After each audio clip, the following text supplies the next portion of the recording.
First and foremost, realizing that the home is the biggest asset I'll ever own in my life, and actually empowering myself to take an active role in it.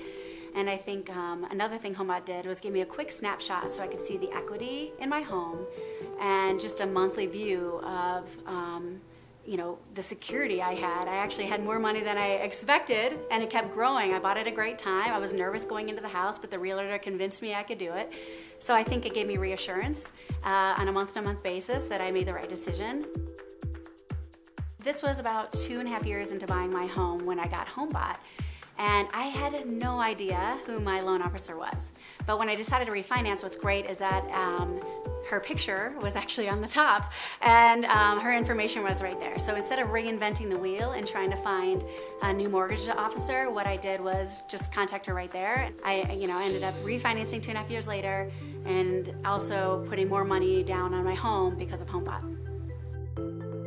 Homebot gives me reassurance that my equity is growing and it's going in the right direction. I think it gives me options. It's funny because personally I have a sister living in the basement, so right now I could be like, this is what you would owe me if I was paying rent, but I don't do that. But I think most importantly, it just gives me a snapshot, reassurance, and also just the option to manage it myself without having to ask questions. I was completely naive when it came to buying a home, managing a home. I didn't know the language, I didn't know anything about it. I have recommended, I have several friends using it.